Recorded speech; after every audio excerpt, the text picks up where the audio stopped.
Muchísimas gracias por la presentación. Bueno, no sé si es que ya me pueden ver lo que estoy compartiendo en la pantalla, si me confirman, por favor. Sí, se Sí, sí, Ya, doctor. Sí. listo. Muchísimas gracias por la presentación y también muchas gracias por la invitación. Me es muy grato asistir a este tipo de webinars y sobre todo que nos permitan presentar los resultados en torno a nuestras investigaciones que hemos realizado con respecto a la evaluación del desempeño de la tecnología Wi-Fi. Voy a apagar mi cámara para no tener ningún problema, ¿sí? Y si es que, bueno, sucede algún problema, les ruego que me comuniquen para poder tratar de solucionarlo, ¿sí? Bien, empecemos. Esta es la agenda que les propongo. Está dividida en tres partes. La primera parte es hacer un pequeño recuento de lo que es la tecnología Wi-Fi, un poco de su evolución, hablar un poco también del análisis de desempeño de redes y las técnicas que están asociadas e involucradas para poder obtener la evaluación de la misma y las métricas que estarán relacionadas con el análisis de desempeño, con la evaluación de la tecnología. Luego, posteriormente, vamos a ver una sección en la que nosotros nos hemos dedicado a realizar la evaluación del desempeño de la tecnología Wi-Fi en escenarios tanto interiores como exteriores, ¿sí? Y diferentes tipos de escenarios, ya sea en una cámara anecoica o sea en escenarios con interferencia.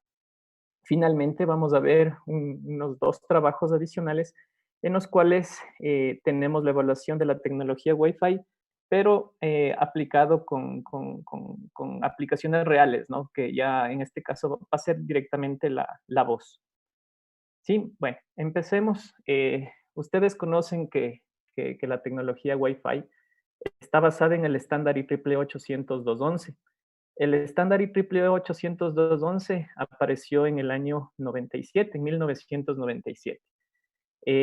Wi-Fi tarda 2 años en madurar y conformarse en un consorcio, en una alianza entre operadores y entre fabricantes para poder desarrollar la tecnología, ¿sí? Entonces, en el año 99, esta alianza pues prácticamente se fundamenta y se encuentra ya generada. Su principal función es definitivamente garantizar la interoperabilidad. Y eso creo que ha sido el beneficio no para operadores, no para desarrolladores de tecnología, sino definitivamente para los usuarios.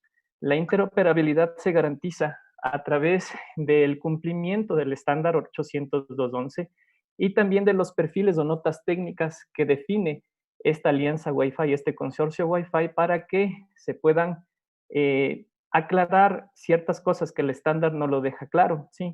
Y en definitiva garantizar esta interoperabilidad en terceros, que quiere decir que una fábrica X con una fábrica B que genere tecnología, pues esos equipos sean o garanticen la interconectividad. Otro aspecto importante que lo conocemos es que trabaja en las bandas de frecuencia no licenciadas, en las bandas ISM, en las bandas de 900, 2.4 GHz y en la banda de 5 GHz. Haciendo un símil a la parte de lo que serían las generaciones, la alianza Wi-Fi las ha tratado de enmarcar como que en tipo generaciones. Es así que nosotros tenemos a Wi-Fi 1, Wi-Fi 2, que estarían relacionados con los estándares 802.11b y A, respectivamente. El 802.11b nos permite alcanzar tasas de transmisión de 11 megabits por segundo como una tasa neta y 54 megabits por segundo el estándar A. El estándar B trabaja en la banda de frecuencias de 2.4 GHz y el estándar A trabaja en la banda de 5 GHz. Adicionalmente, tenemos que las técnicas de transmisión definidas para el estándar B es espectro ensanchado y OFDM para el estándar A. En el año 2003 aparece Wi-Fi 3, que está en concordancia con el estándar IEEE 802.11g. El estándar G trabaja también en la banda de 2.4 GHz, pero aquí hay una cosa muy interesante que es, ya han pasado años, pero este estándar no deja obsoleto no deja obsoleto el estándar B, sino que más bien trata de trabajar en compatibilidad debido a que muchos equipamientos ya disponen de estos chips para transmitir con el estándar B, de tal forma que lo que hacen es mantener una compatibilidad. Es decir, que deberían trabajar con espectro ensanchado, pero la principal característica del estándar G, si trabaja en un estándar puramente G, sería que trabaje con OFDM en la banda de 2.4 GHz. Esa es la característica que trae consigo el estándar G, alcanzando tasas de transmisión similares a la de la que serían 54 megabits por segundo. En el año 2009 aparece Wi-Fi 4 en concordancia con el estándar N, que nos permitiría alcanzar tasas de transmisión de hasta 600 megabits por segundo. Las tecnologías que se pueden manejar, sí, aquí el estándar N nos permite trabajar en las bandas de 2.4 y en las bandas de 5 GHz. Se adiciona la parte de lo que es las técnicas de MIMO con OFDM. También se puede trabajar o con beamforming o con multiplexación espacial, utilizando 40 MHz de ancho de banda, permitiéndonos alcanzar estos 600 megabits por segundo, utilizando una codificación avanzada.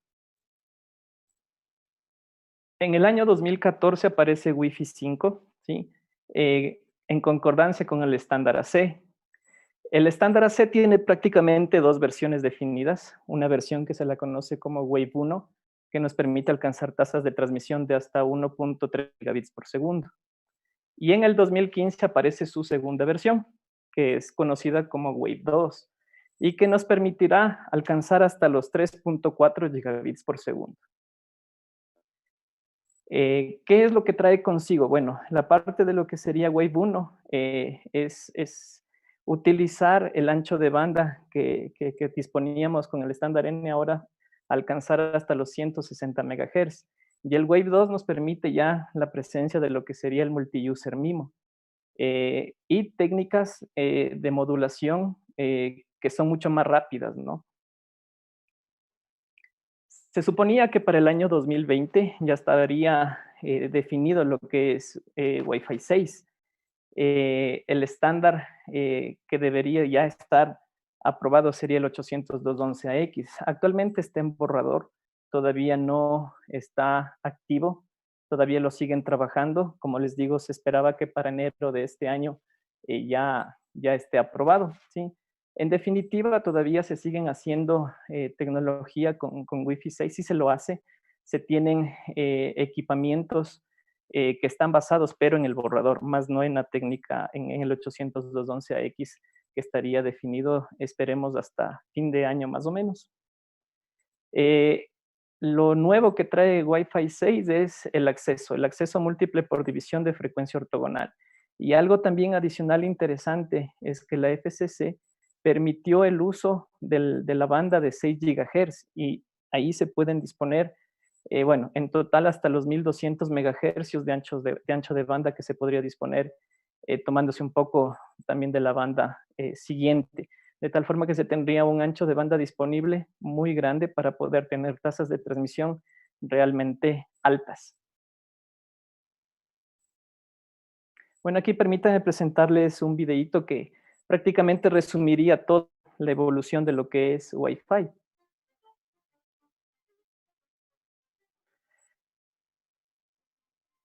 Miren ustedes que al principio, pues prácticamente existen pocos usuarios dentro de una casa, ¿no? Existen pocos usuarios y sobre todo estos usuarios no tienen requerimientos de servicios que sean muy hambrientos de tasas de transmisión. Solamente tendríamos navegación web y transmisión de correos electrónicos, etcétera.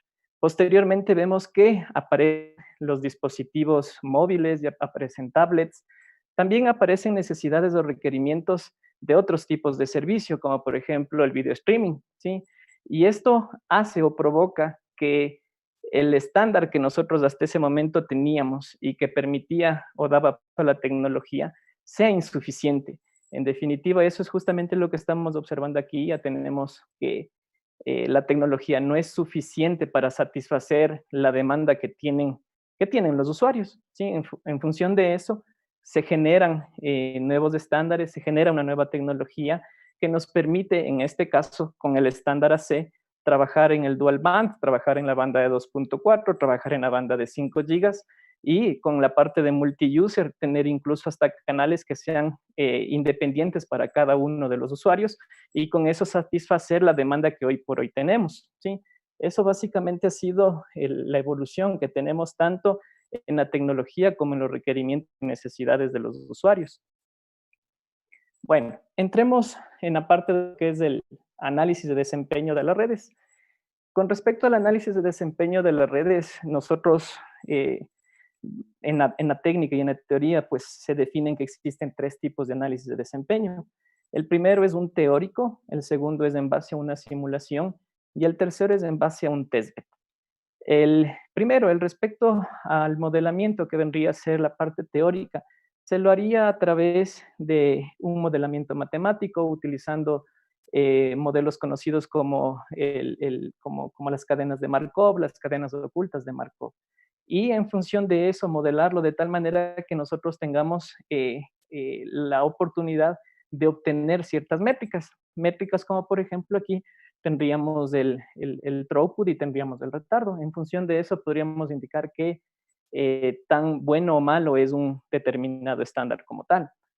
Posteriormente, deberíamos hacer una simulación utilizando alguna herramienta que existen hoy por hoy, como el Network Simulator 2, el Network Simulator 3, NED, OMNED, NCTUNS, STINET, que permiten simular este tipo de redes. Y lo mismo, ¿no? Tratar de tener las métricas relacionadas para que nosotros podamos presentar los resultados de la evaluación del desempeño de una determinada red. Finalmente tenemos el testbed. El testbed es realizar pruebas con equipamientos, ya realizar pruebas con la tecnología físicamente, realizando algunos experimentos para obtener esas métricas que nos permitan indicar cuál es el rendimiento que podría tener esa red o no. En función de eso, ¿sí? Nosotros tenemos que definir cuáles son las métricas que nos interesan conocer para poder identificar el desempeño de nuestra red. Las métricas pueden ser muchas, pueden ser variadas. Nosotros hemos identificado que son 4 principales y creo que la mayoría de nosotros ha trabajado mucho con la parte de lo que es el throughput, el retardo, los paquetes perdidos y el jitter. El throughput siendo básicamente la tasa de transmisión real que se va a cursar. El retardo en la transmisión, lo que se demora en llegar un paquete desde el momento que es transmitido, los paquetes perdidos cuando nuestra red no necesariamente va a permitir el paso de todos, y el jitter, que sería la variación del retardo, ¿sí? Y aquí existiría una pregunta: ¿cómo obtenerlos? ¿Cómo podemos obtener estas métricas para evaluar el desempeño? Y bueno, yo les voy a hablar mucho de la parte de lo que es el testbed, no me voy a dedicar a la simulación y a la parte teórica, sino directamente al testbed. En el testbed nosotros tenemos dos alternativas. La una alternativa es a través de una técnica no intrusiva. La técnica no intrusiva, en definitiva, tiene que ver o guarda relación cuando nosotros somos capaces de escuchar lo que está cursando en la red. Tenemos una red dispuesta y solamente colocamos un dispositivo que nos ayude a escuchar lo que está pasando en ese momento por nuestra red. La otra técnica es una técnica intrusiva, es decir, que nosotros vamos a inyectar tráfico, ¿sí? Somos intrusivos en el momento de que vamos a inyectar tráfico, y también debemos ser capaces de medir qué es lo que está pasando con respecto a las medidas que nos interesan obtener. En función de esto, nosotros hemos trabajado con técnicas intrusivas, ¿sí? La técnica intrusiva es a través de inyectores de tráfico. Los inyectores de tráfico que ustedes pueden encontrar hoy por hoy son el DITG, el IPERV en sus versiones 1, 2 y 3, y el JPERV. El DITG es el que nosotros lo hemos definido para utilizarlo. ¿Por qué? Porque este es el que nos entrega estas 4 métricas de desempeño que nos interesan a nosotros, mientras que el IPERV y el JPERV solamente nos van a entregar algunas de ellas. Otra diferencia fundamental también es que IPERV y JPERV, si ustedes necesitan que sea en tiempo real, deberían irse por ese lado, porque IPERV y JPERV son en tiempo real. DITG, para poder obtener métricas de desempeño nosotros tenemos que hacer el análisis de un archivo para poder obtener esos datos, ¿sí? En este caso, como les digo, nosotros hemos utilizado al software de ITG. Básicamente lo que hacemos es, desde el lado del transmisor inyectamos tráfico, en el lado del receptor se va, bueno, durante la transmisión, se va a ir almacenando la información en un archivo, ¿sí? En un .log, y posteriormente, una vez que finalice la transmisión, este archivo deberá ser analizado para poder obtener las métricas. Por eso les decía que el DITG no es una técnica en tiempo real. El IPER y el JPER pues sí nos entregarían básicamente información en tiempo real, sea del throughput o sea del jitter. ¿Sí? Dentro de lo que son nuestros trabajos, en nuestros trabajos lo que nosotros hemos hecho es prácticamente lo que ustedes ven en esta animación. Hemos inyectado tráfico, ¿sí? Hasta llegar a identificar el máximo caudal que nos permite pasar en nuestra red. Aquí en este caso, como ustedes pueden ver, se puede inyectar, ¿sí? Caudal, ¿hasta cuándo? Hasta que básicamente el que está limitando sería este periodo, esta parte de aquí del tubo, que sería el P2. Nosotros asumimos que no vamos a tener cuellos de botella, sino que en realidad el ancho del tubo estará definido por el ancho de banda disponible para nosotros transmitir, es decir, vamos a inyectar tráfico, vamos a inyectar, ¿hasta cuándo vamos a inyectar? Hasta que nosotros básicamente lleguemos a cubrir todo el ancho del tubo, ¿sí? Y eso lo podemos garantizar utilizando UDP. Utilizamos UDP, ¿por qué? Porque este nos puede entregar que el número de paquetes perdidos va a existir en un momento dado, de tal forma que si nosotros inyectamos y comenzamos a salir del ancho del tubo, nosotros tendremos 1%, 2% de pérdida, garantizando que básicamente estamos encontrando este ancho de banda completo del canal de comunicaciones. Eso es lo que hacemos nosotros, inundamos el canal hasta encontrar más o menos, garantizar que tengamos una pérdida de paquetes menor al 2%, para que nosotros garanticemos de que hemos llegado a cubrir completamente el caudal, ¿no? Y con eso conseguir el throughput real de la red. Aquí tienen otra animación que básicamente trata de indicar lo mismo, ¿no? Inyectamos tráfico. Miren ustedes, en el momento de inyectar tráfico, aquí no tendríamos pérdida de paquetes. Aquí estaríamos básicamente utilizando como un protocolo como TCP. Nosotros, para garantizar lo que les había mencionado de encontrar el verdadero ancho, es lo que inyectamos es con tráfico UDP, para que nosotros encontremos con un porcentaje menor al 2%, básicamente encontrar este ancho de banda disponible. Bueno, permítanme presentar los trabajos que hemos desarrollado. Sí, el primer trabajo que les voy a presentar es relacionado con la evaluación del desempeño de los estándares BGN en una cámara anecoica. ¿Sí? BGN en la banda de 2.4 GHz. ¿Por qué utilizamos la banda de 2.4 GHz? Bueno, el único que podríamos trabajar en 5 sería el N, ¿no? Pero la parte fundamental es que nuestra cámara anecoica está diseñada para trabajar en la banda de 2 a 3 GHz. Es por eso que solamente trabajamos BGN, todos ellos, en la banda de 2.4. No hemos evaluado el estándar N ni el estándar AC en 5 GHz por esta limitación que tenemos respecto a la cámara anecoica. Nuestra cámara anecoica, en definitiva, dentro de ella únicamente podemos colocar las antenas, ¿sí? La cámara anecoica tiene dimensiones de 3 por 5 y las antenas están separadas 2 metros. Este es el interior de la cámara anecoica que nuestra universidad dispone, ¿sí? Una vez que hemos hecho, básicamente siguiendo el procedimiento que les acabé de mencionar, estas son las medidas del throughput, pero como eficiencia, es decir, como un porcentaje, ¿no? Miren ustedes que el más eficiente es el estándar N. El estándar N alcanza alrededor de un 86% de eficiencia. El estándar G alcanza un 74% de eficiencia y el estándar B está por alrededor del 69%. Podemos observar que sí, el estándar B es el que tiene una mayor variabilidad dentro de lo que sería su throughput, sí que podría alcanzar 65% hasta el 72%, mientras que el estándar G y el estándar N son mucho más estables. ¿Esto qué nos quiere decir? Que las tasas de transmisión máximas que se podrían llegar a alcanzar serían con el estándar B 7.6 megabits por segundo, con el estándar G 40 megabits por segundo y con el estándar N 200 megabits por segundo. Esto al ser un escenario prácticamente muy cercano al ideal, eh, básicamente estamos encontrando las tasas de transmisión reales máximas que podrían alcanzar estos tres estándares, el estándar B, el estándar E y el estándar N. Con respecto a la parte de lo que es el retardo, los retardos no son muy grandes, sobre todo por la distancia en la que estamos trabajando, 2 metros es muy cerca, de tal forma que los retardos en definitiva no van a superar los 2 milisegundos como ustedes pueden ver aquí. Obviamente, si hacemos una comparación entre uno y otro, el estándar B es el que presenta mayor retardo. Y esto también es lógico porque tiene una tasa de transmisión mucho menor con respecto al estándar G y respecto al estándar N. El estándar N es el que menor retardo tiene. Con respecto a la parte de lo que sería el jitter, ¿sí? El jitter también tiene una característica similar. Nosotros podemos observar que el que menor jitter presenta es la tecnología con el estándar N, le sigue el estándar G y finalmente el estándar B.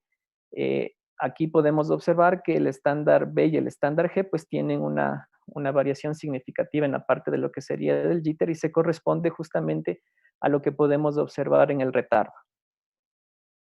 Los paquetes perdidos que nosotros llegamos a medir era justamente en torno a lo que les mencionaba, que tratemos de garantizar de que ese número o porcentaje de paquetes perdidos no excede el 2%, ¿no? Y eso es lo que hemos tratado de garantizar, de que no se pierda más allá del 2% para justamente identificar este ancho de banda real que nosotros nos permitiría la tecnología transmitir, ¿sí? Esto, como les digo, es un escenario prácticamente ideal, porque estamos en una cámara anecoica, no permitimos el ingreso de señales externas, ¿sí?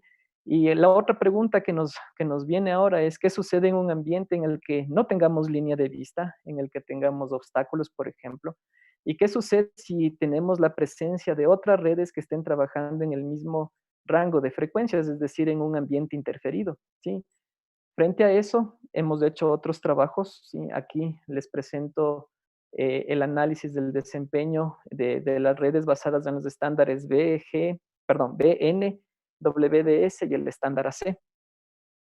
Lo que nosotros propusimos fueron distintos escenarios. El escenario fue llegar a identificar qué es lo que sucede en un edificio, ¿sí? En un edificio de un piso que está distanciado 3.6 metros, posteriormente en el segundo piso, donde le ubicaríamos al transmisor en planta baja y el receptor a 7.2 metros, que sería el segundo piso. Y finalmente el escenario en el que tenemos distanciados 10.8 metros, ¿sí? También hicimos la prueba teniendo línea de vista para ver qué es lo que sucede, para ver qué es lo que se obtiene e identificar cómo se va degradando la eficiencia en función de esta cantidad de obstáculos que tendríamos a partir del transmisor. Aquí se garantizó de que no tengamos eh, elementos externos en la universidad. Básicamente se solicitó para que apaguen todos los puntos de acceso que estaban cercanos al lugar donde se realizaron las pruebas, de tal forma que desde ese punto de vista garantizamos de que no existan elementos externos al experimento que se realizó. En el primer escenario en el cual nosotros tenemos ubicados en el primero y segundo piso, ustedes pueden ver que el que mejor desempeño presenta es el estándar N, ¿sí? Posteriormente tenemos al estándar WDS, el estándar AC y el que es menos eficiente continúa siendo el estándar B. Con respecto al retardo, el estándar B es el que presenta un mayor retardo, ¿no? Por encima de los 2 milisegundos, mientras que el estándar N y el WDS son muy pequeñitos. El estándar AC tiene una característica muy interesante porque básicamente el retardo es nulo, es prácticamente deseable. Con respecto al jitter, el que mayor significativamente es el estándar B, que tiene una variación alrededor de los 5 milisegundos. Esto al tener la separación de un piso, ¿no? momento de tener 2 pisos, miren ustedes que todos se degradan, ¿sí? Pero el que más se degrada es el estándar AC. El estándar AC se degrada bastantísimo. Miren ustedes que el que va manteniendo su eficiencia es WDS, mientras que los otros estándares como que comienzan a bajar. El estándar B se mantiene, sigue manteniéndose alrededor del 20% de eficiencia. Con respecto a la parte de lo que es el retardo en el estándar B es prácticamente el mismo, mientras que con N y WS comienzan a presentar un mayor retardo y también un mayor jitter, como lo podemos ver en la gráfica de abajo. Finalmente, cuando tenemos con 3 pisos, miren ustedes que básicamente todos se están comportando con una eficiencia muy parecida a la que tiene el estándar B. Los retardos también ya comienzan a subir, ¿sí? Se presentan retardos de 5, de 4, de 4.3 milisegundos, ¿sí? Y el jitter comienza también a fluctuar bastante, ¿sí? Esto con la presencia de, en este caso, de una diferencia de 11.6 metros, ¿sí? Aquí nosotros hicimos la comparación solamente de la eficiencia cuando tenemos, en este caso, línea de vista y comparándolo con los escenarios que acabamos de ver anteriormente, ¿no? En los escenarios con línea de vista, miren ustedes que en el primer piso, básicamente las eficiencias se mantienen muy similares a la de la cámara anecoica. Obviamente disminuyen porque por obvias circunstancias no podemos garantizar 100% de que no existan presencia de equipos que estén utilizándose en esas mismas frecuencias, pero bueno, son básicamente o están alrededor de las mismas, ¿no? Miren ustedes que el más eficiente es el estándar C, si el estándar C tiene una eficiencia muy alta del 90%, ¿sí? Pero miren ustedes qué es lo que sucede cuando ya tenemos el escenario en el que transmisor y receptor están separados por un piso. Definitivamente se comienzan a degradar. El que menor degradación tiene es el estándar N, ¿sí? Pero miren que el que básicamente pierde mucho es el estándar AC. El estándar AC de 90 pasa prácticamente a un 30%. Con 2 pisos se degrada mucho más el estándar AC. Todos también se degradan, pero el que más sigue degradándose es el estándar AC. Y finalmente, con 3 pisos, ¿sí? Estamos viendo que la distancia de 10.8 metros, que sería la distancia máxima con línea de vista, también siguen degradando. El estándar AC es muy bueno cuando tienen línea de vista. Si ustedes pueden observar, la eficiencia prácticamente se mantiene hasta esa distancia. Si no hemos probado más a una larga distancia mayor para poder ver cómo comienza a degradarse, pero el estándar AC mantiene esa eficiencia con línea de vista, ¿no? En cambio, ya teniendo una obstrucción, pues ustedes se dan cuenta de que definitivamente el estándar AC es el que más pierde.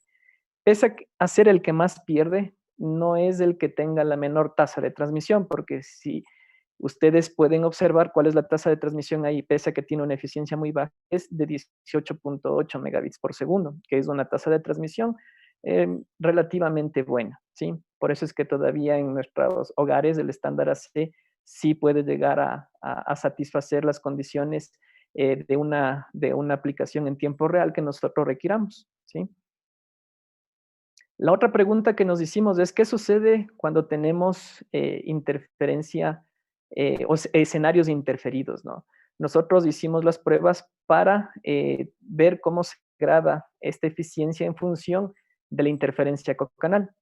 Nuestro primer escenario propuesto fue tener 3 redes, ¿sí? 3 redes, las cuales van a configurarse que trabajen en los canales 1, 6 y 11 en el estándar N. De tal manera que vamos a garantizar de que estos canales son independientes uno del otro y no exista interferencia cocanal. Aquí lamentablemente no pudimos garantizar de que no existan interferentes externos, ¿sí? No lo pudimos garantizar, ya era una época en la que teníamos o en la que estábamos en clases, de tal forma que no se pudo garantizar eso. Entonces, aquí lo único que nosotros podemos garantizar es que nosotros dentro del laboratorio, nosotros mismos no nos vamos a causar interferencia. Y el segundo escenario fue garantizar de que sí existe interferencia, de tal forma que las 3 redes van a estar en el canal 1, ¿sí? Posteriormente todas las redes en el canal 6 y todas las redes en el canal 11, garantizando de que existan, en este caso, la interferencia cocanal.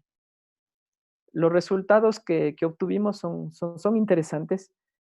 Ustedes pueden observar aquí en el escenario en el que no tenemos interferencia cocanal, el estándar N en las diferentes redes debería estar por acá arriba, pero podemos observar que en el canal 1 sí existen otras redes que nos están interfiriendo y por eso es que baja su desempeño, ¿no? Porque el desempeño debería estar por acá, por encima del 80%. Pero bueno, como les digo, eso no lo pudimos garantizar. En el momento en que nosotros tenemos un escenario completamente interferido dentro del laboratorio, miren ustedes que sí se degradó bastante, se degrada entre un 30 y un 40% la eficiencia máxima que se puede llegar a tener, ¿sí? En el canal 1, ¿sí? Ustedes pueden ver que sí, que existe una gran cantidad de otras estaciones que estarían trabajando en el canal 1.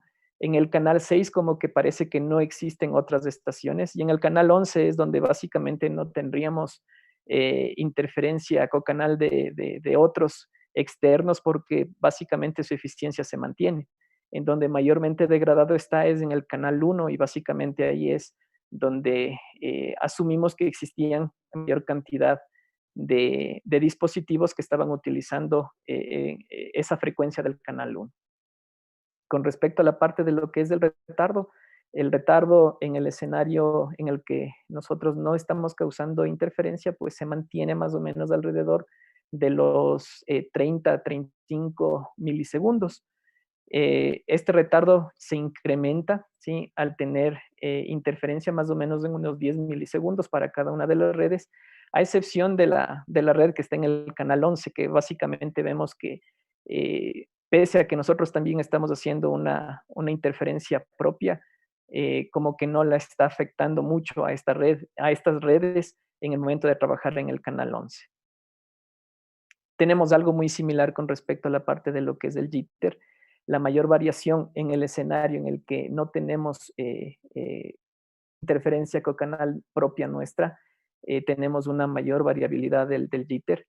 Y se verifica básicamente de que en efecto el canal 1, ¿sí? El canal 1 es el que mayormente está utilizado con respecto a los canales 6 y 11. Otros escenarios que nosotros hemos trabajado es con respecto a la parte de lo que es la larga distancia, ¿sí? Y aquí debemos primero definir cuáles son las principales limitaciones que tiene Wi-Fi para larga distancia, ¿sí? Lo que se conoce como WILD, Wi-Fi Long Distance, ¿sí?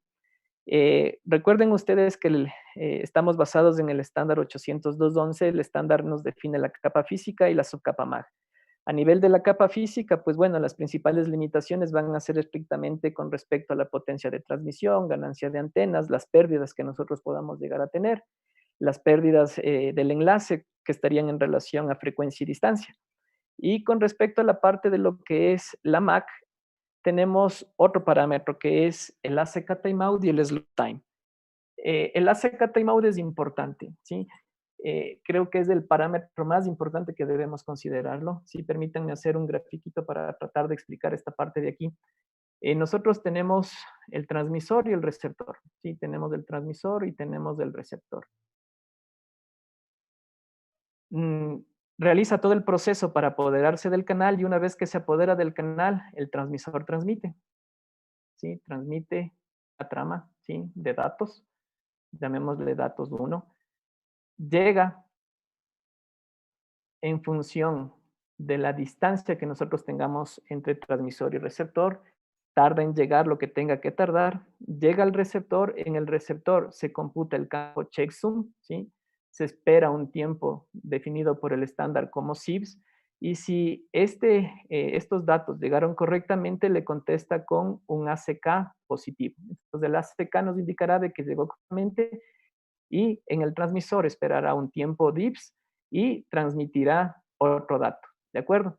Pero ¿qué pasa con respecto al ACK? El ACK timeout. El ACK timeout es un contador, ¿sí? es un timer. Este timer, pues en definitiva, miren ustedes qué sucede. Si el ACK timeout expira antes de que me llegue este ACK, ¿sí? Si expira antes de que llegue este ACK, aquí en este momento se debería transmitir o retransmitir datos 1, ¿sí? Entonces miren ustedes que aquí comienza a jugar un papel muy importante este valor del ACK timeout. Si nosotros no modificamos este valor de aquí, ¿sí? No estaríamos garantizando de que este ACK me llegue antes de que este ACK timeout expire y por lo tanto yo tenga datos duplicados, ¿sí? E incluso probablemente tenga un error y me pueda salir de que mi destino es inalcanzable. En función de eso debemos tratar de modificar este valor del ACK timeout. Si podemos hacer un cálculo del ACK timeout muy sencillo sería ¿qué cosa? El tiempo del ACK timeout sería igual a 2 veces el tiempo de propagación de ida y de regreso del de datos y el del ACK. Estos espacios o los interframe space que utiliza el estándar, que en este caso sería más un CIFS, ¿sí? Y los tiempos que tardaríamos en transmitir los datos 1 y el ACK. Pero esto básicamente está sustituido por lo que se conoce como un time slot, ¿sí? Eso es lo que se encuentra en la teoría, de tal forma que esta sería la expresión para poder garantizar de que el ACK timeout permita llegar este acuse de recibo cuando tenemos distancias grandes, distancias superiores. Otra forma también, como ustedes ven, que ya el parámetro del slot time se puede también cambiar, aquí también estaríamos garantizando en esta expresión para que el ACK timeout sin ningún problema me permita el arribo del ACK sin ningún inconveniente. Con eso, lo que debemos tratar de hacer o de asegurar es de calcular bien estos valores y modificarlos dentro de lo que sería la tecnología como tal, ¿sí? Para eso lo que nosotros hicimos fue trabajar con unos equipos de desarrollo. Trabajamos con el estándar 802.11b. Estas tarjetas de desarrollo son unas tarjetas ALIX. Estas tarjetas nos permiten la modificación del kernel y por lo tanto podemos cambiar los valores del ACK timeout y los valores del slot time, ¿sí? Hoy por hoy ya existen en el mercado equipamientos que sí nos permiten hacer esta modificación mucho más sencilla, ¿no? Simple y llanamente se colocan los valores en donde las interfaces gráficas nos permitan. Estas tarjetitas de acá pues no tienen esas interfaces gráficas, todo es bajo terminal y tenemos que hacer las modificaciones en función de lo que les menciono, que sería un terminal, ¿sí? Las tarjetas de transmisores que nosotros disponemos están con una potencia de 480 milivatios para el estándar B y la sensibilidad que tienen estos es de menos 93 dBm. Otro problema que también aquí en la parte de lo que es larga distancia definitivamente es el alineamiento de las antenas y ese ha sido creo que uno de los principales problemas a superar, ¿sí? La potencia de transmisión máxima permitida, como ustedes saben, el estándar nos permite transmitir máximo 1 vatio. Lamentablemente no nos llega tan simplemente este tipo de equipos que tengan o que dispongan de esta potencia de transmisión máxima, ¿sí? La máxima que nosotros hemos llegado a tener es 480 milivatios, ¿sí? Eh, bueno, en otro enlace sí logramos tener la potencia de transmisión máxima de un vatio, pero bueno, ya les comentaré eso después.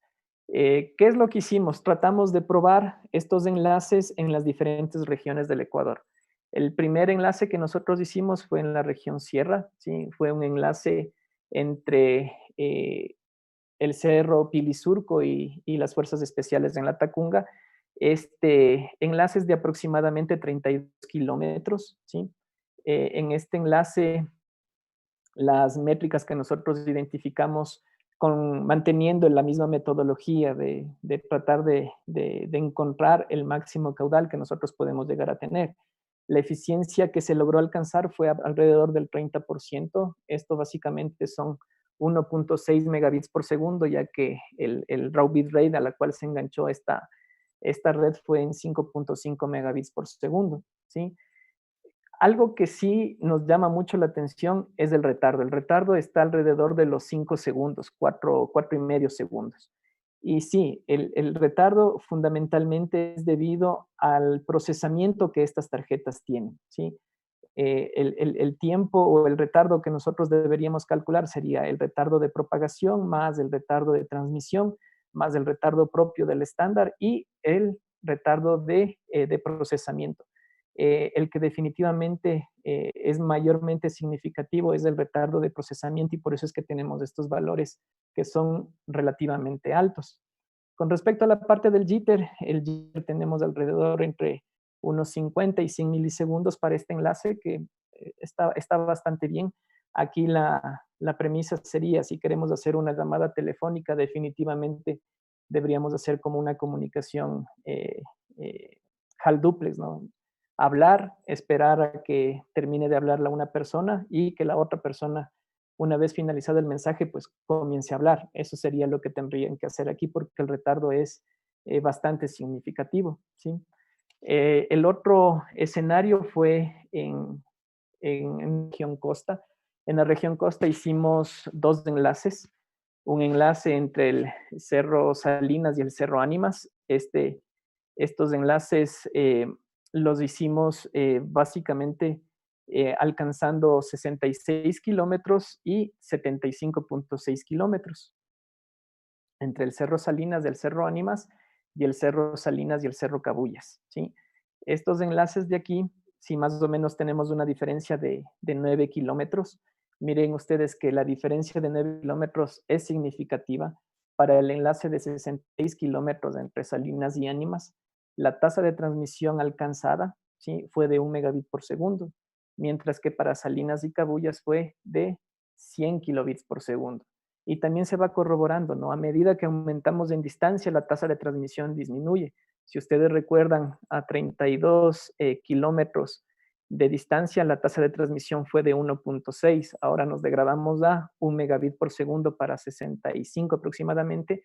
Y para los 75 kilómetros nos degradamos hasta los 100 kilobits por segundo. ¿Sí? Las tasas de transmisión disminuyen.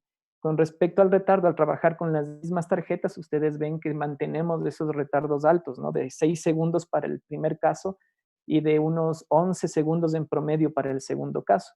Al aumentar 10 kilómetros, básicamente el retardo se duplicó prácticamente.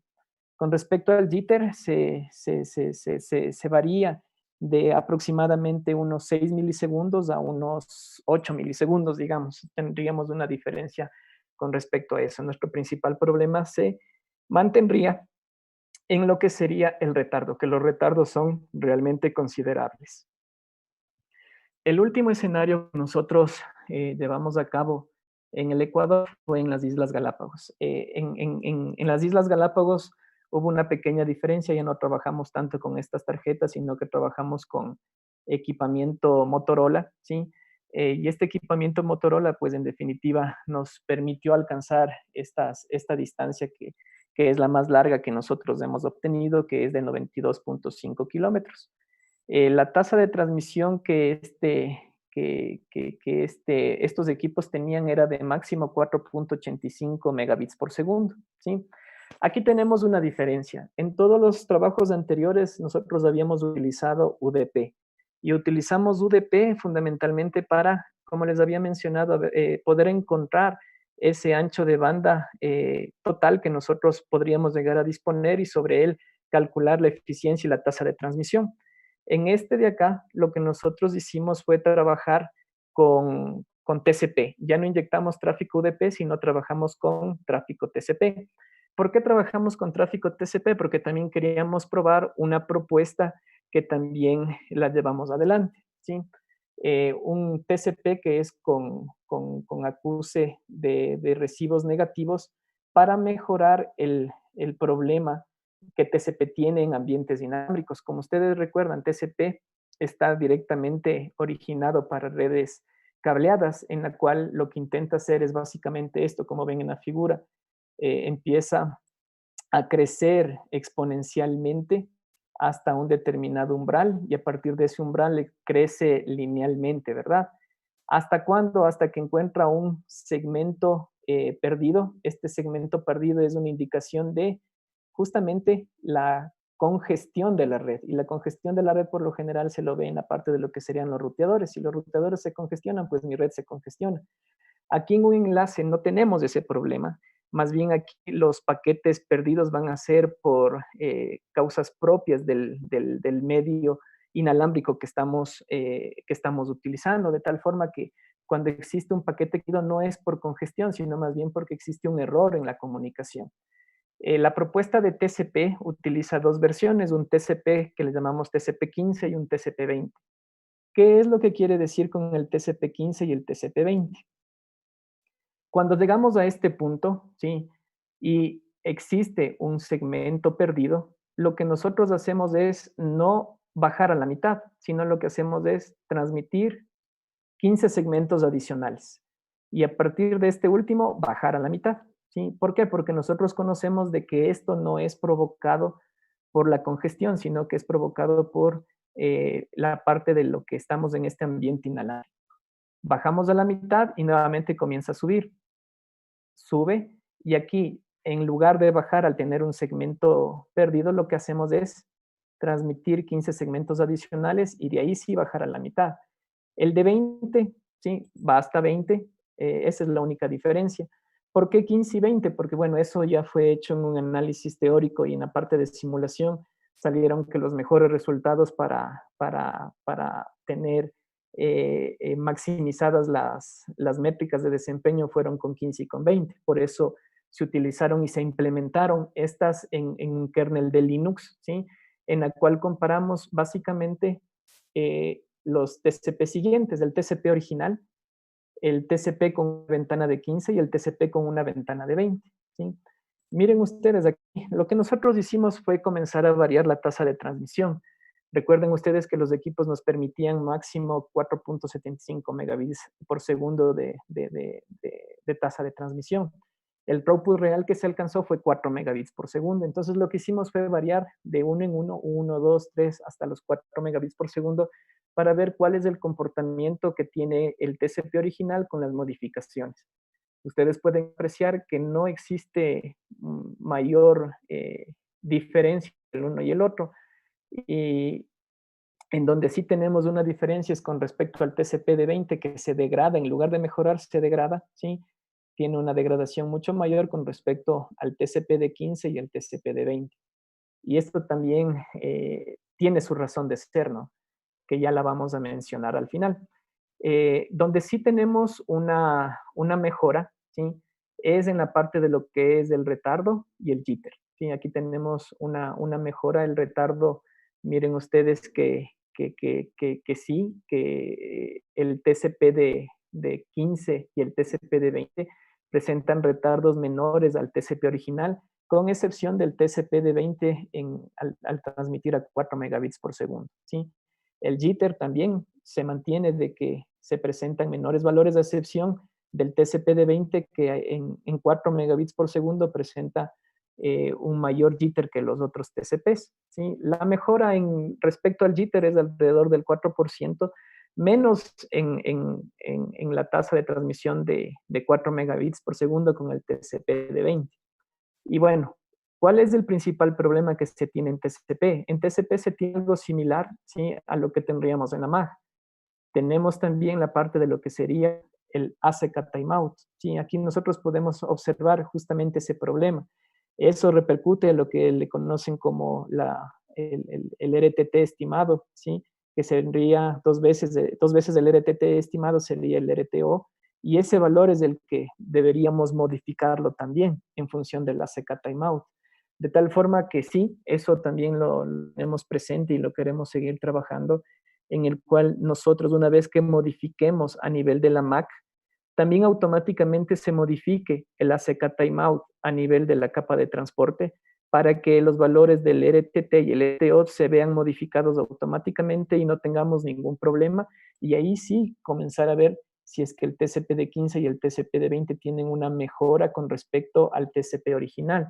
El TCP de 15 y de 20 sí tienen una mejora muy significativa en ambientes de mediana y corta distancia.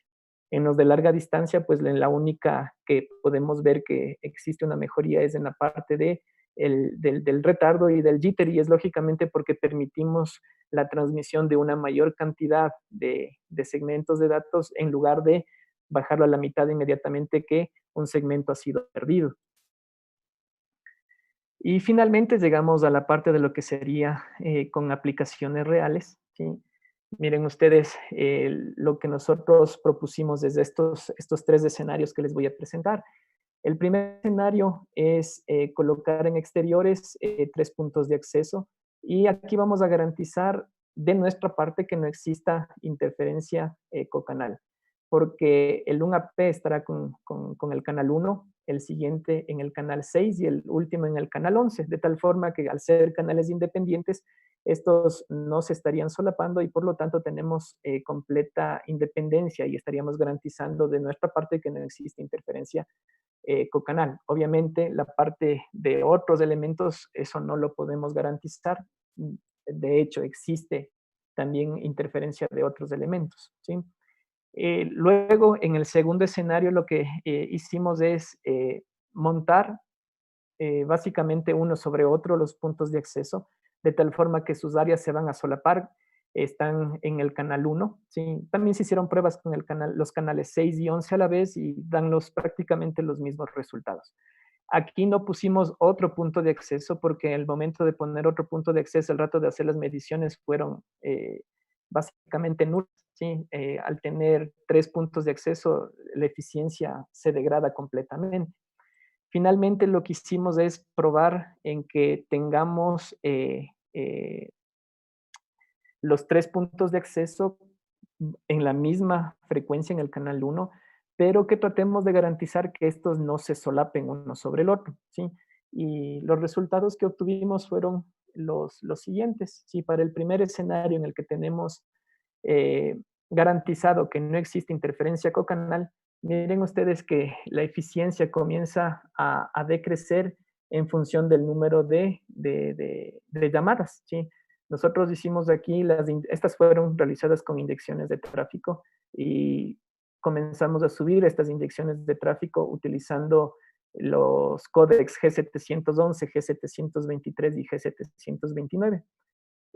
La eficiencia que ustedes ven aquí no es la eficiencia de la red, son más bien la eficiencia de los códex. Los códex comienzan a degradar su eficiencia a medida que aumentan en el número de llamadas. Podemos observar que con respecto a los paquetes perdidos, sí, los paquetes perdidos comienzan a tener una significancia bastante alta con respecto a los paquetes perdidos a partir de la llamada número 10 y la llamada número 20 en general, sí, comienzan a subir exponencialmente. Con respecto a la parte de lo que es el retardo, a excepción del G723, la mayoría de ellos presentan retardos por encima de los 30 a 40 milisegundos cuando han alcanzado 5 llamadas telefónicas, ¿sí? El jitter, miren ustedes que más o menos al tener unas 20 conexiones ya comenzamos a superar los 10 milisegundos. Cuando nosotros ahora presentamos el escenario en el que tenemos interferencia cocanal, ¿sí?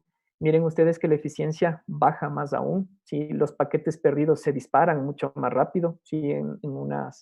En 10 llamadas ya comienzan a dispararse y básicamente el único que mantendría algo de su retardo sería el códec G723, de ahí todos los demás pues prácticamente se disparan en sus retardos por encima de los 30-40 milisegundos.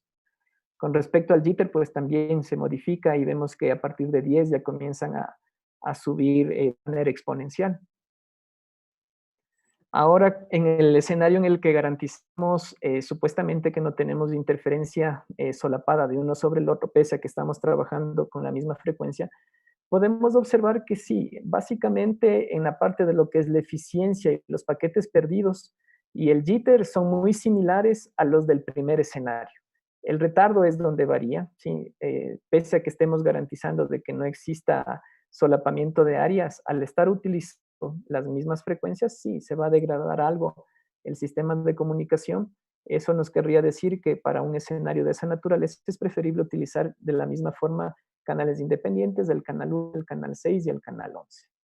Miren ustedes que si nosotros esto lo analizamos en función de de las métricas que se debería garantizar para que una transmisión telefónica sea adecuada, es decir, que los paquetes perdidos sean menores al 1%, que el retardo sea menor a 150 milisegundos y que el jitter sea menor a 30 milisegundos, estos tres códecs que se evaluaron, pues prácticamente el número de llamadas simultáneas máximas alcanzadas con la tecnología Wi-Fi fueron 5, ¿sí?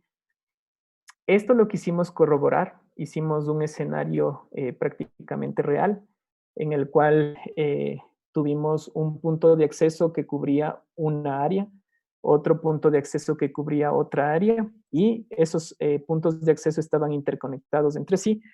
Eh, Aquí lo que utilizamos es, para la parte de acceso utilizamos el estándar B, mientras que para la parte de lo que es el enlace utilizamos el estándar A, ¿sí?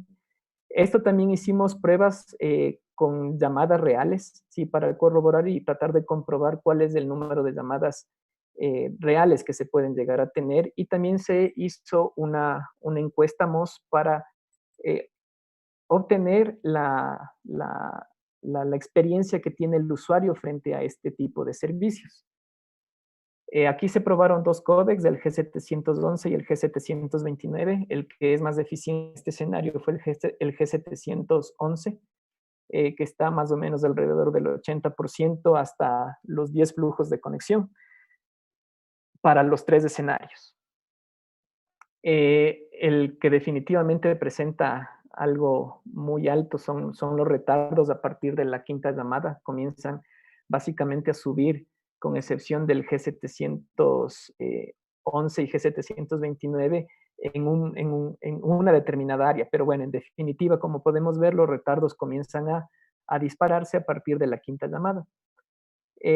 Con respecto a la parte de lo que es el jitter, si el jitter, si nosotros vemos o tratamos de garantizar los 30 milisegundos, pues básicamente estaríamos alrededor de entre 5 y 10 llamadas con los códecs que se tuvieron y que se analizaron. Y con respecto a los paquetes perdidos, pues miren ustedes, aquí comienzan a perderse muchísimos los paquetes a partir de una conexión superior a la quinta, ¿no? De tal manera que aquí corroboramos que en efecto, ¿sí? El máximo de llamadas son 5.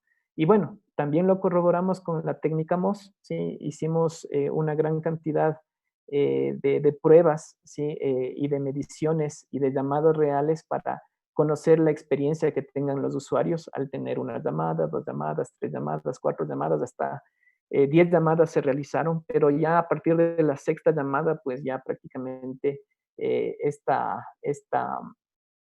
eh, esta encuesta MOS pues presentó de que definitivamente a partir de la sexta llamada ya no cumplen con los requerimientos adecuados. ¿Sí? Ustedes también pueden observar que a la quinta llamada, en definitiva, tenemos una experiencia de usuario bastante baja. ¿Sí? Y eso fue lo que básicamente se concluyó aquí, en que el número máximo de llamadas telefónicas que podría garantizarse en un escenario de esta naturaleza serían 5 llamadas. Sí, bueno, de mi parte, muchas gracias por haberme escuchado. También agradecerles a todas las personas que estuvieron involucradas en todos estos proyectos durante todos estos años, a partir del año 2011, a los cuales también les doy muchas gracias por habernos apoyado, ¿sí? Dentro de lo que es nuestro centro de investigación y el grupo de investigación en sistemas inteligentes denominado YCOM Energy, ¿sí? También a la Universidad de las Fuerzas Armadas, que a través de varios proyectos financiados nos han permitido realizar todo lo que les acabé de presentar, ¿sí? Y bueno, quiero finalizar un poquito con esta caricatura que dice que el saber no ocupa lugar en los presupuestos, fundamentalmente por el problema que estamos pasando hoy por hoy, que básicamente están recortando mucho del presupuesto que tienen las universidades. Y sin esos presupuestos, pues definitivamente no podríamos llegar a sacar resultados de investigaciones que se propongan. Por lo tanto, esperemos que esto se vaya solucionando y en los próximos días, pues observar de que no tenemos ningún recorte. De mi parte, muchísimas gracias y bueno, si es que tienen alguna duda o inconveniente, pues estoy listo para tratar de solucionarlas.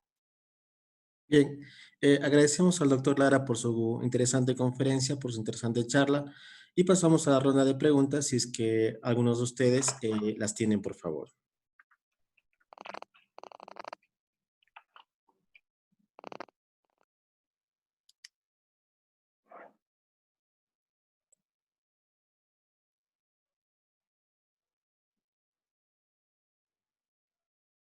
Buenas tardes, doctor. Yo tengo una pregunta pequeña nomás.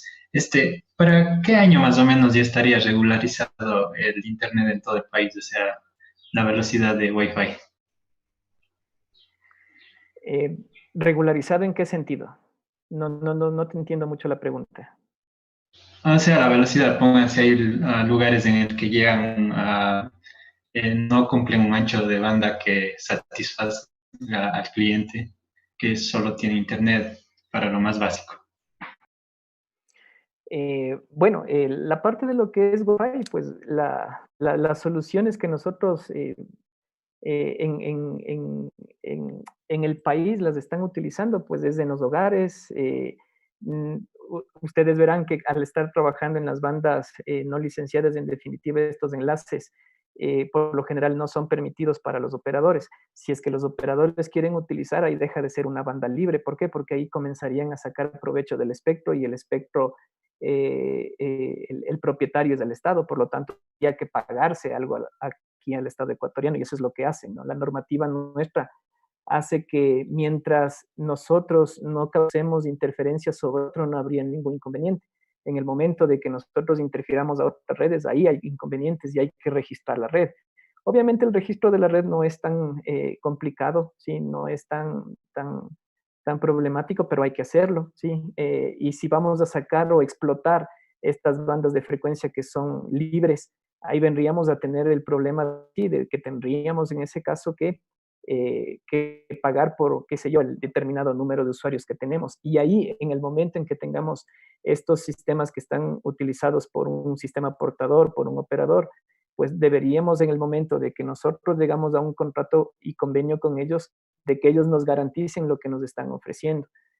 Wi-Fi en todo, pues ustedes se dan cuenta que la mayoría de nosotros lo vamos a encontrar como una solución para acceso en lugares remotos, se puede decir, en lugares remotos, ahí se tiene la presencia de estos puntos de acceso, ¿no? Los municipios también nos pueden entregar el servicio de Internet a través de estos hotspots, pero como es gratuito, nosotros no podemos exigir absolutamente nada. Nosotros simplemente tendremos un servicio acorde a lo que no sé, los cabildos nos entreguen porque es completamente gratuito. En las universidades, no sé, en las universidades también lo único que se debería esperar que sea la red que esté correctamente dimensionada, que esté quizás con la última tecnología para abastecer y dar el servicio a todos los usuarios que nosotros hemos dimensionado y tengamos, ¿no? Pero en definitiva, al estar trabajando esto en una banda no licenciada, en una banda libre, pues como que nos alejamos un poquito de esa parte de exigencia, ¿no? Podemos exigir siempre y cuando nosotros básicamente tenemos un contrato en el cual estamos pagando y nos deberían garantizar algo. En este caso, por ejemplo, las métricas de desempeño que estamos viendo aquí, que nos garanticen un enlace de 4 megabits por segundo con retardos menores a 30 milisegundos. Entonces, esas cuestiones vendrían a estar dadas en ese sentido, ¿no? Mientras no sea de esa naturaleza, pues poco podríamos realizar.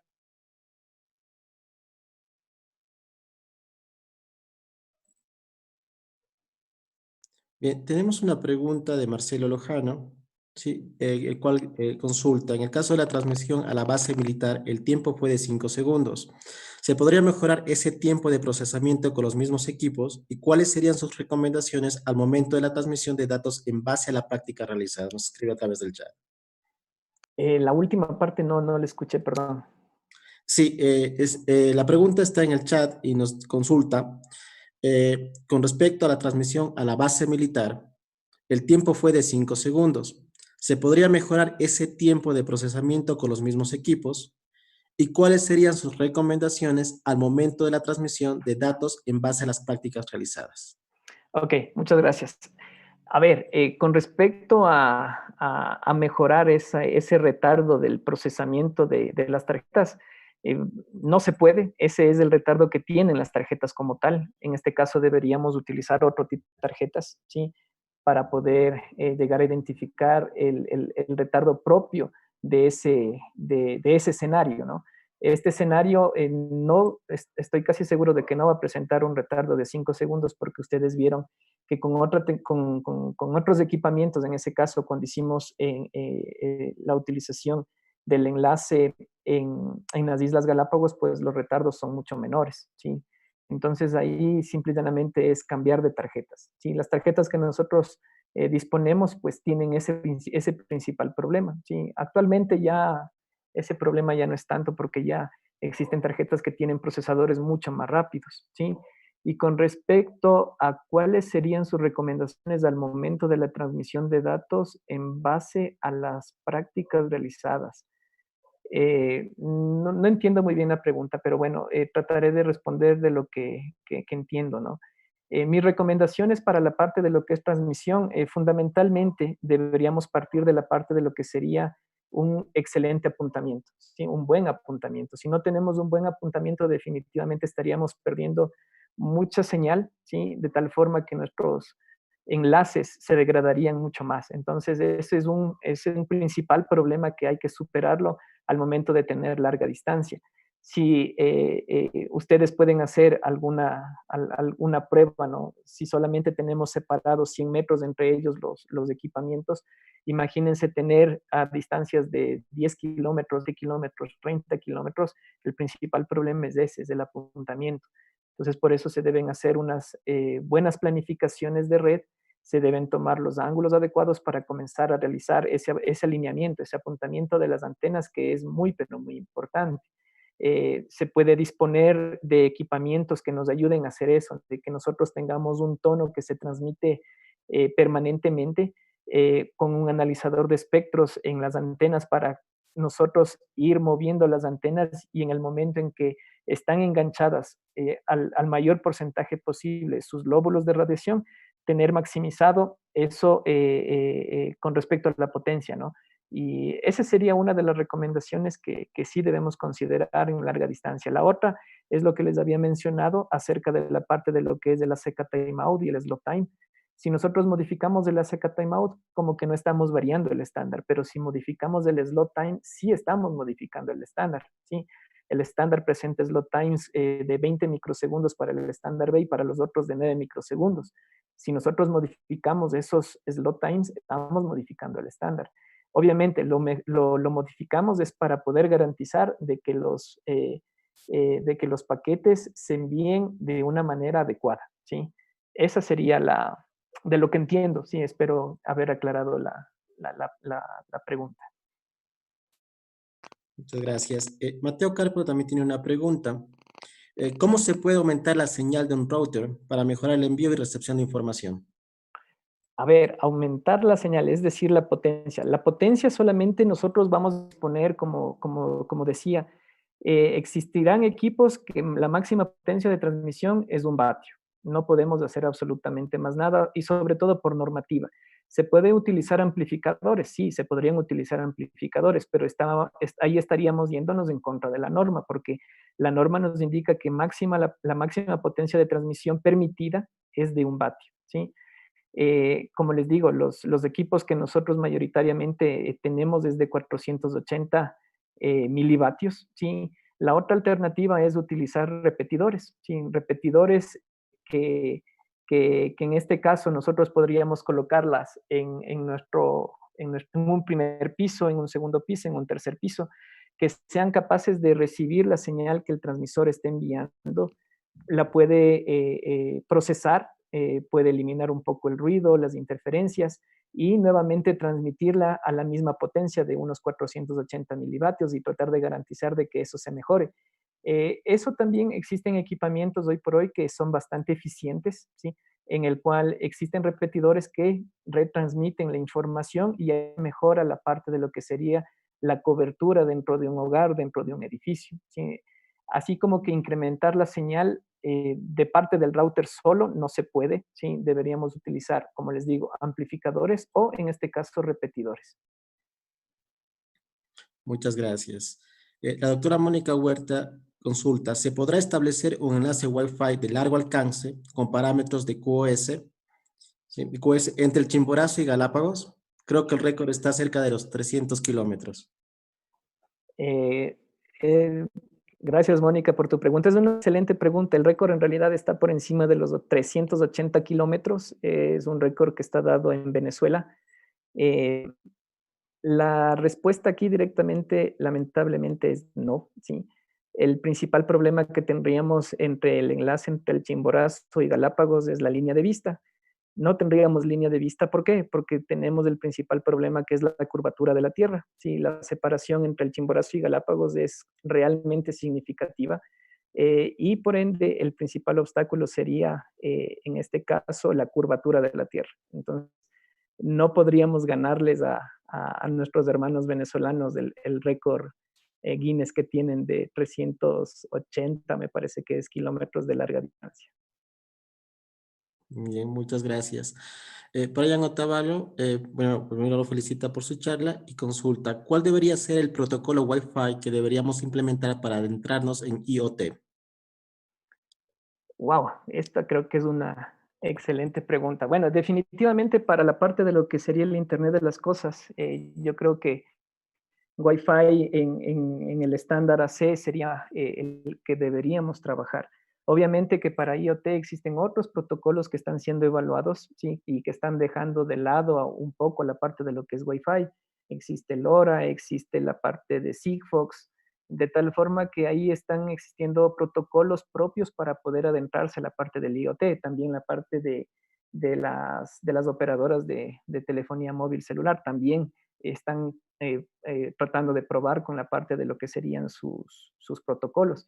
De tal forma que sí, vamos a encontrar una lucha con otros protocolos diferentes a los que se presentan en Wi-Fi, que probablemente son mucho más eficientes con respecto a tener el Internet de las cosas. Gracias. Juan Fares consulta, ¿cuál sería la distancia máxima con Wi-Fi garantizando calidad de servicio?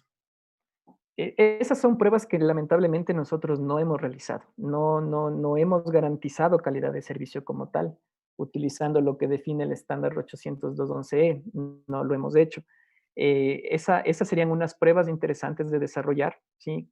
Como ustedes vieron en la parte de lo que es larga distancia, nuestro principal problema con las tarjetas que nosotros utilizamos fue el retardo. Entonces, garantizar calidad de servicio para una aplicación en tiempo real es prácticamente imposible, ¿no? Porque teníamos retardos de 5 o 6 segundos.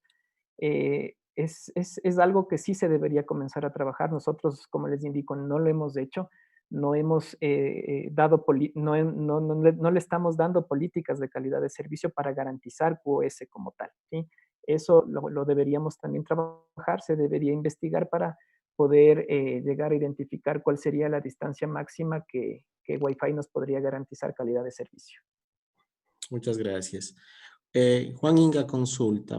Primero, bueno, lo felicita por sus trabajos de investigación y tiene dos consultas primordiales. ¿Ha analizado el retardo y throughput para Wi-Fi considerando la interferencia inalámbrica para una red con alta densidad de puntos de acceso en un espacio físico determinado, como por ejemplo el campus universitario?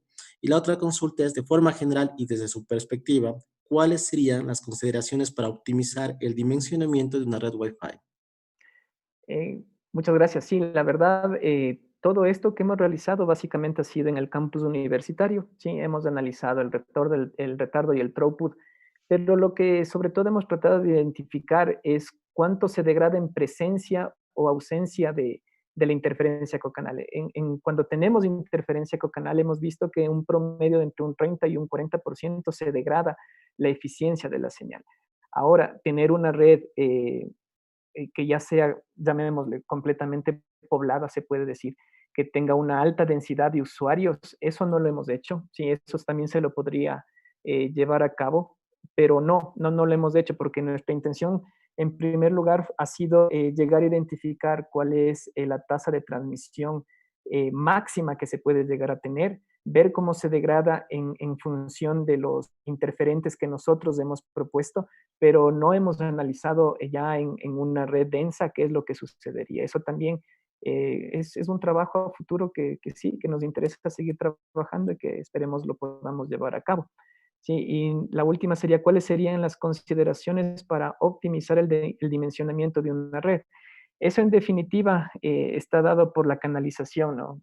Ustedes pudieron observar que cuando nosotros estábamos trabajando con canales independientes, teníamos un mejor desempeño, pero también existen otras redes que están por fuera que también nos están provocando interferencia y eso degrada en su eficiencia, de tal forma que algo interesante sería, sí, trabajar en esta parte de la canalización, de identificar los canales eh, que son más utilizados, migrarlos a otros canales que no están siendo utilizados, de tal forma que tratemos de que esta reducción de la eficiencia sea equitativa y prácticamente sea en línea recta para que todos tengan las mismas características, ¿sí?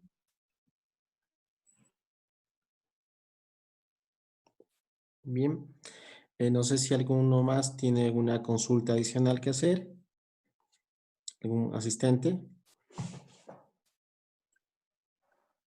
Bien, parece que no. Entonces, queremos dar las gracias al doctor Lara por su intervención. Ha sido una charla muy interesante, muy productiva para cada uno de nosotros. ¿Sí? Queremos también agradecer la presencia de cada uno de los asistentes y dar también esta parte terminada la semana que la carrera de telecomunicaciones en conjunto con Comsoc, ¿sí?, ha realizado por el Día Mundial de las Telecomunicaciones y de la Información. Damos terminados al evento conocido como Inside Home Week, telewebinars de la carrera de telecomunicaciones y AAA Comsoc nuevamente.